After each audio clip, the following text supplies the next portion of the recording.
All right. Hello, dog people, and welcome to another episode of the Rocker Dog Podcast, the show that talks to musicians about their dogs. I am your host, Tim Dill, along with my freshly shorn dog, Charlie, and today we welcome to the show Bryan Giles of the influential Portland band Red Fang, who are celebrating their 20th anniversary with a just-released 26-song collection of non-album tracks, covers, and previously unreleased singles, appropriately called Deep Cuts. And this is Bryan's orange vest-loving Rocker Dog.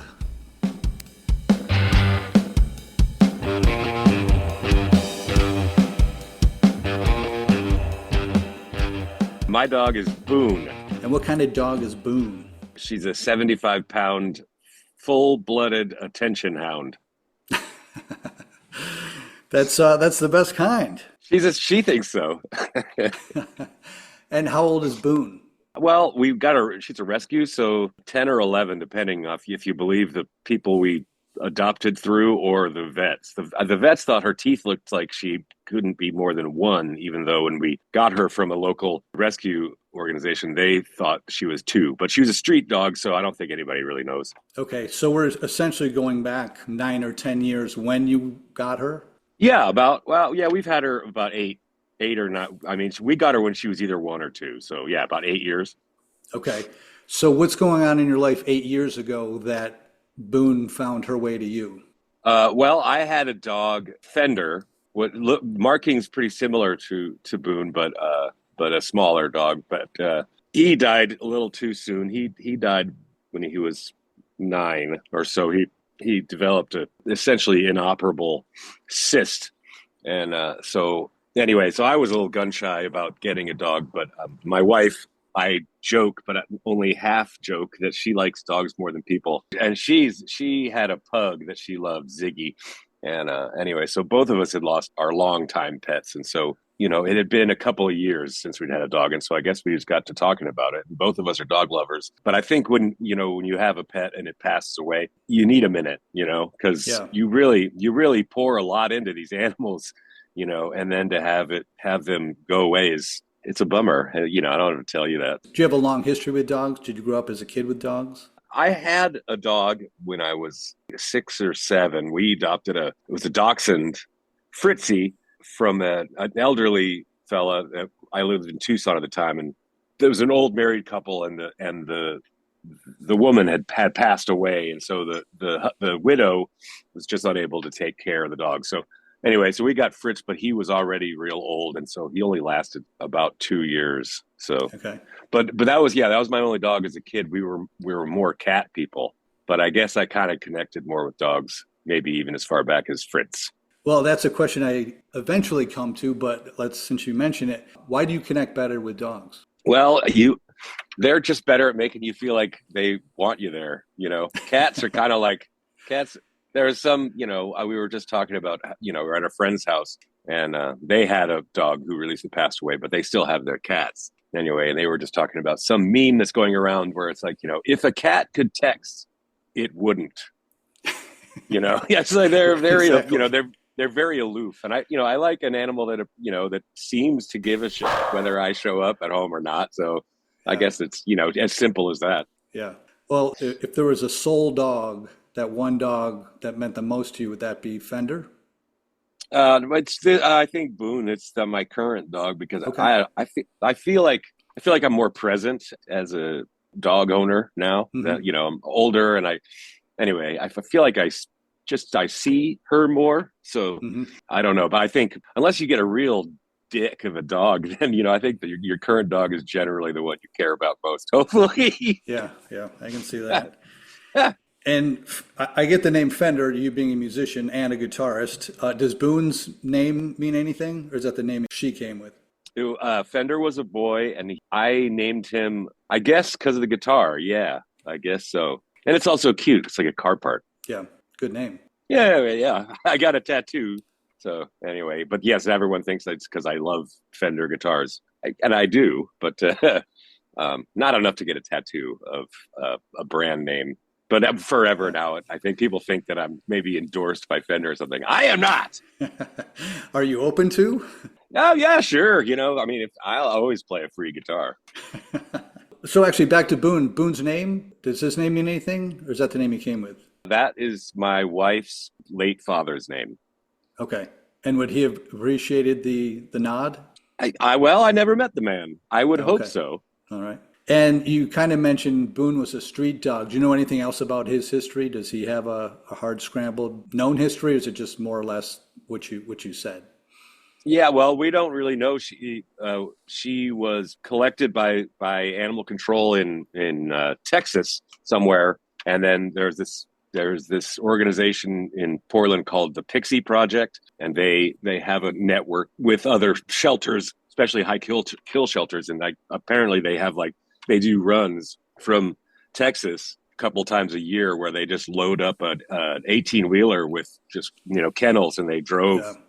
a truckload of these dogs up to Portland. And so I don't really know anything about what her early life was, but she seems to really gravitate towards people in neon vests, like construction workers, or Right. I don't know why she starts whining, and she really wants to go talk to anybody with an orange vest. So I'm thinking maybe when she was homeless, she used to go to the construction site and get sandwich crusts or whatever. So Yeah. I don't know. I mean, she's got some weird behaviors. I'm like, I don't know what's up with you, dog. But I like to project that there was something to do with her, her young life. Yeah. What can you put your finger on any other behaviors that you mentioned? Well, she's got a very high prey drive, but that could be just who she is. She'll kill a thing. Luckily, she's never bit a person or hurt anyone else's pet. But if it's a varmint and it's my yard, it's not long for this world. Wow. Yeah, she's good. She's not the fastest, but she's vicious. I mean, it's pet. Mostly rats, which is great. I'm like, yeah, kill away, please. But and then another behavior, which I don't know if it's really related, but we'll have people in the house and everything is cool. But sometimes we'll have someone work on the house, a contractor, and they'll come in and she's just licking their face and super happy to see him. But as soon as they break out like a tape measure or a hammer or a screwdriver, she gets super aggro. We Wow. can't have people in the house working on it. So I don't know what that's about. Like, she'll start biting their pant leg and stuff. And I'm like, I don't know how far this is going to progress. So I have to be around and keep her away from anyone who's doing even surface things to the house. So I don't know what that means. She's losing Yeah. her marbles. Just put an orange vest on whoever comes in the house to do some. That's what I should do. Yes, I have a coat tree with a bunch of orange vests. Like, don't worry, guys, I got you. Well, what would you say Boone's routine is? You guys have a routine? She's getting older, so she and her back legs. We knew when we got her that she doesn't bend her back legs, so she's gonna have some hip problems, some joint problems because she doesn't bend her back legs, and so now she's getting older, and I do notice it. So I tell my wife, I'm like, we're not training her for the Olympics. She's just a dog, so we don't. But we still probably walk her about 5 miles a day. Oh, So wow. my wife walks the dog somewhere between 3/4 of a mile and 2 miles in the morning. And then the dog comes home and gets into bed and sleeps with me. And then I get up and she continues to sleep till like 2. Then she's, gets up and she's like, what are you going to do for me now? And so she and I go for a mile and a half. And so I take her for 2.5 mile walks a day, which is great. Yeah. I mean, I get my steps in, but it takes a lot of time because she's really slow. She's, like I say, I joke that she's an attention hound, but I think that she does have some hound in her Right. because she's just really, really gets obsessed with the smell of a twig. I'm like, oh my God, that twig can't possibly smell that good. But I understand, it's my belief that dogs, their smelling things is the equivalent of humans reading books. I think Yeah. it's their pastime, it's their passion. And I'm not out there for me, I'm out there for her. So she wants to smell a bush for 2 minutes. I'm like, that's fine. That's how you want to spend your day. So yeah, it's a time commitment, but it's nice. And I really, especially being connected to devices all the time, screens and everything. I'd say it's quiet time. And I honestly do a lot of songwriting just in my brain, sort of measured out with my footsteps, as a pulse, and I hum things, and I've come up with some good material. just being, walking around for 45 minutes or an hour. That's great. Well, I was going to segue into like how if the dog kind of mixes with the music at all, is the dog privy to you conceiving some Red Fang songs? She doesn't care for it. If I'm in the I have to close her out because if I'm down there, especially if I'm doing vocals, I think she thinks I might be expiring in the basement or in some peril. I mean, I don't. People are familiar with my singing voice. Yeah, it's a little terrifying. So anyway, so really, she's not helpful at all. If anything, she's a hindrance in that respect. But I forgive her because the idea is that I can't get down on tape because of her. I probably came up with because of her, so it comes out in the wash. Evens itself out. You did have one post on Instagram that said "Studio Dog," 3 exclamation points, and it's you holding. It was a small black, probably some sort of shepherd. Does that ring a bell? Oh yeah, those that was Chris Funk's dog. Adorable little thing. That was the producer's dog. Okay, because I wouldn't take my dog into the studio. My dog would just be a terror. Yeah, I can understand that. But is there? I'm coming off. I just recently had Leland Sklar, a bass player, studio musician, and I posted him on Instagram talking about how happy studio dogs make him. And it seemed to have struck a chord. It's got, it's almost on 100,000 views and thousands of likes. And just by that post alone, I'm curious, do you find value in a studio dog when it doesn't have to be yours, but if it's well behaved, is it a welcome sight for you? Oh, absolutely. I don't know if I've ever run across someone who is perturbed by the idea of a cute dog sitting in your lap. Ever, really. It's a great pastime. But whatever. I would say that in a lot of cases, the studio, you're under pressure. I mean, unless you're like, Pink Floyd or something and have like, whatever endless budget, you've got to get in and get out and get what you need done in a short period of time. So sometimes it can get tense, and so I think that, it's kind of like a service animal, really. You have this pressure cooker type situation, but then there's a dog who's like, look at the squeaky toy. Come on, whatever. Yeah. I'm going to lick my butt. And it's just a distraction. It's a welcome, positive distraction, Yeah. And I really believe that just, petting dogs and cats, I think is really calmative, in every situation. For me, I couldn't bring my dog because I would just have to be responsible and she's a pest. But when you have a well-behaved studio dog, it's the best. I love it. Yeah. Can you recall more studio dogs in your career other than the one I pointed out? Yeah. Ross Robinson, we recorded the album Only Ghosts previous to this, our newest, our last album. And that was in, 2017, something like that. Mm-hmm. Anyway, he has a golden retriever named Carl. And anyway, he's hilarious and he owns the studio. But so Ross has a home studio on his house. It's on the boardwalk in Venice Beach. And Ross used to say, "Carl, you're a goddamn good dog." And he would walk himself to the corner store. Like Ross would just leash him up, but then put his leash in his mouth and he would walk himself. He was very strong-willed. So so occasionally Ross would be in the middle of compiling something and he was working tirelessly at the time and had a really bad flu, but was working through it. I was terrified we were going to have to call an ambulance. He looked terrible, but he was doing like 14-hour days. It was insane. But anyway, so anything we could do to help, sort of like, we'll walk Carl, but you take Carl out. And if he decided that he was done, he would just lay down like on the boardwalk. You got rollerbladers, bodybuilders all walking by. And he's just laid out, and you can't move him. You try to drag him. It's like dragging a sack of potatoes, and then you look like an abuser. You're abusing an animal. So you're just standing there waiting for Carl to get up. Yes, Carl's sort of a famous studio dog, I would say. That's great. I love it. So your band Red Fang, you guys do these awesome videos that are nothing short of hysterical. I'm often asking if the dog is on brand, but I'll be specific. Is Boon have a good sense of humor? Is Boone bring you humor to your life? Yeah, she's funny. She's funny looking.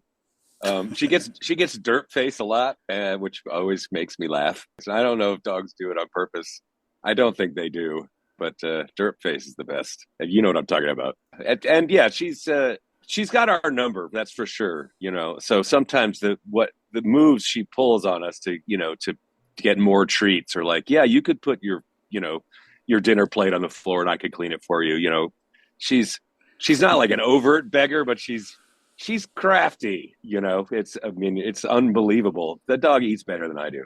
That's funny. Is it the bougie food? That's the term I hear again and again. Or is it something Oh you yeah. guys go out of your way to make? Oh, she gets like the most ridiculous things. Like my wife will make we'll boil liver and rice and make these fresh meals, and then we'll add that to kibble, and then she still is like, I don't know. And then you're putting string cheese in there, and then you're putting olive oil in there, and you're like, oh my God, it's like this meal, it's like it's Michelin rated at this point. You better fucking eat it. I think I just found our sound bite. Well, I wrap up every show with 5 questions that I call the Zoomies, and those are just 5 fast, frivolous questions. The first is, do you allow Boone to lick your face? Yeah. Okay, that's good. You're not uptight about that. Well, the thing is, the dogs' mouths are pretty clean because they're always open. Cats' mouths, however, because they keep them closed, are a hotbed of gross things. Where dogs are, their tongues are always hanging out, so they're not accumulating bacteria. Now, that's my cats? philosophy. Do you currently have cats? I don't. Okay. I don't. Okay. Question 2 is, does Boone have a theme song? Yeah, that song "I'm No Angel." Oh, by Allman. I'm no angel. Yeah. Let me Dwayne... show you my tattoo. Yep. That only. Well, we call her. Well, we call her. Well, sweet baby angel. So we sing "Sweet Baby Angel," and then that's been shortened to "Sweebange" is one of her nicknames, and it refers to that. But yes, I guess. Disgusting, but yes, that's the song that I sing to the dog. Awesome. I love it. Okay. Question 3. I know she doesn't go on tour with you, but if she did, what would she want on her tour rider? Squeaky toys and lots of beef jerky. Okay. Question 4. Do you have a dog voice? Do you speak to her in a certain tone? Yeah, I think I do. I think I pitch up sometimes. I do cute talk to her. Not like gross baby talk, but I do find myself pitching up a little bit to just to try to convey, because she obviously is not a fluent English speaker, but I think that the intonation, I think that the intonation, she picks up on that. So I think pitching your voice up, and I don't know, I hope it's conveying positivity. Maybe she's like, I think he's having a stroke again. That's her. Sounds like that's her thought multiple times throughout the day. Yeah, I know. Well, what I think about my dog is, I think that her opinion of me is that I'm a really lousy dog. Like I suck at all the things that a dog should know how to like. She's like, there's a pile of vomit and you haven't even smelled it. You know what I mean? She's like, I don't understand how stupid you could be. Do you see that carcass over there? You're not interested? Yeah, it's like, she's like, I can't teach them. Like, we're untrainable, shitty bipedal dogs. I really believe that. I'm like, well, whatever, Booney, you grow some thumbs. That's what I say to her. I'm for it. I'm for the dog having that sort of ego, because I think that's what man's failure is, that we think we're the top of the food chain and the most most evolved being. Apex predator, right? Says who? So all says us, absolutely. Yeah. You have to think, at least I do, that they're pack animals, but they want you in a pack behaving in such a way that keeps the pack positive. And they must see that, the food is being provided and shelter and everything, but I don't know how much they associate that with our prowess as omnivorous animal. I think that they think that magically it happens but not because we're good at anything. You know, Right. it's like, oh, the food has magically arrived and the knuckleheads are delivering it. And last but not least, question 5, I always ask my guests if there's a dog organization or a service that you'd like to give a shout out to. Well, Pixie Project is the organization that we adopted her through, and they're great. And also, my drummer and I recently did like a PSA for the Oregon Humane Society, and we went down there with it was John, my drummer, and I, and Janet Weiss from Quasi, and they put us in a pen, and then this was the promotional video anyway. So they put cameras on us in this pen, and then they delivered mystery puppies, and they dumped a bunch of these adorable puppies in with like 5 adorable puppies in with us. And so it was just like a cute attack anyway. And then they interviewed us while we were, wrestling an army of puppies. But anyway, I thought that was great promotion. I was like, yes, if you promise me 5 adorable pit bull puppies, I'll show up anytime for whatever you need. But anyway, I just thought that was a really cute promotion. And the Oregon Humane Society is great. They are not a kill shelter. And I've been there several times and touring the facility that, it's heartbreaking, these dogs that are in quarantine, but it's clean. And the gal that watches our dog babysitter when we're out of town, she works there. So Boon sometimes gets to be the office dog at the Oregon Humane Society, which is cool. And everyone likes her there, supposedly. One more organization that I thought was great. I'm not going to be able to remember the name, which is terrible, but it's up in Seattle. There is an organization that does a pet rescue, and they basically go to shows. Oh, and I think it's Motley Zoo. Yes, Motley Zoo. And so we got to do that. And I can't remember what we named the dogs, but we named the dogs something that were like band, like song titles or something like that. Anyway, I'm not even sure if the dogs that came to do a video with us backstage got adopted. I really hope so. But I know that like Snoop Dogg got a couple dogs and named them Gin and Juice, and I think they were immediately adopted. So it's really great. People have a connection to an artist, and then it connects them to their life pet partner. So anyway, I think that's really great. I hope that they're still going strong, because what a cool idea. And also, again, you're talking about studio dogs. Well, backstage dogs are great too. Yeah, I do know they're active. Motley Zoo. Yeah, they do a lot of that where they bring dogs back to backstage areas, and they've given me advice to do that where I'm at. So they've been great. Yeah, it's such a cool idea, and yeah, like it's just always, it's like, what, you're bringing cute dogs over? Oh yeah, sure, no problem.